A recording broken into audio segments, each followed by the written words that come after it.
북한의 ICBM 발사 소식 뉴스 쪽으로 이어가겠습니다. 국방부 출입하는 김정 기자와 함께합니다. 어서 오십시오. 북한이 화성 17형을 발사했다고 주장하고 있는데 이게 사실은 조작이라는 얘기도 있더라고요. 우리 군은 어떻게 판단하고 있습니까? 네, 일단 한미 정보 당국은 모든 가능성을 열어두고 있습니다. 북한 공개 보도와 관련하여 한미 정보 당국은 여러 가지 가능성을 염두에 두고 정밀 분석 중에 있습니다. 올해 총 12번의 미사일 도발 가운데 우리 군은 북한이 정찰 위성이라고 주장한 지난달 27일과 지난 5일 발사체는 화성 17형, 지난 16일 발사 직후 폭발한 미사일은 신형 ICBM으로 평가하며 3번의 발사를 ICBM으로 판단했습니다. 네. 군 당국은 ICBM은 맞지만 앞선 발사체와는 다른 2017년 11월 발사한 화성 15형에 무게를 두고 분석 중인 것으로 알려졌습니다. 그러면 왜 북한은 굳이 화성 17형이라고 주장을 하고 있는 겁니까? 이유는 무력 과시 차원으로 보시면 됩니다. 화성 17형이 괴물이라는 수식어가 붙은 데는 이유가 있습니다. 2020년 노동당 창건 75주년 열병식에서 공개된 화성 17형은 미중 ICBM보다 크고 길 뿐 아니라 특히 핵탄두 2~3개를 탑재할 수 있는 다탄두 형상으로 동시 타격이 가능합니다. 그러면은 화성 17형과 15형이 완전히 천지 차이기 때문에 이렇게 주장한다는 건데 미국 측에서 봤을 때는 이게 미국 전역을 사정권에 두기 때문에 북한이 또 이렇게 더 주장하는 거 아니겠습니까? 네, 바로 미국이 핵심이라고 볼 수 있는데요. 이번 ICBM은 세계 탄도미사일 개발 사상 가장 높이 올라간 것으로 평가됩니다.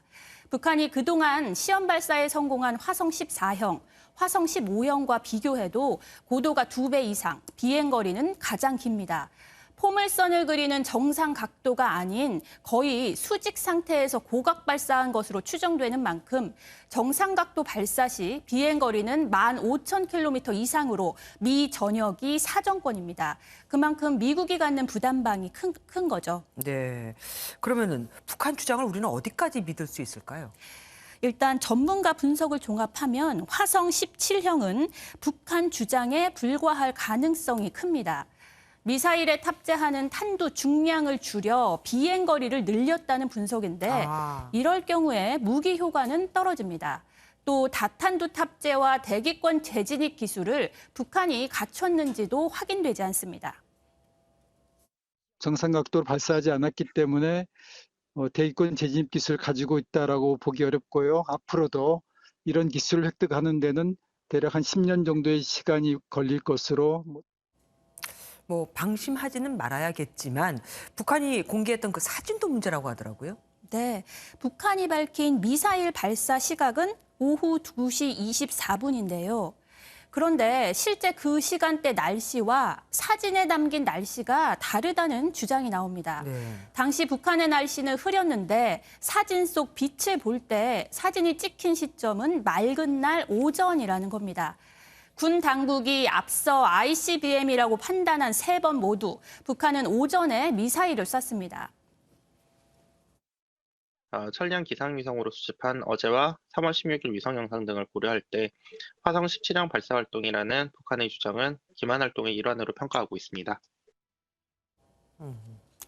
북한이 이 같은 위험을 감수하고 미사일을 발사한 건 러시아의 우크라이나 침공으로 러시아가 유엔 안보리 제재에 나서기 어렵다는 점을 노린 조치란 분석입니다. 예, 때도 잘 맞췄다 이거군요. 지금까지 뉴스 추적 김정 기자와 함께했습니다. 수고하셨습니다.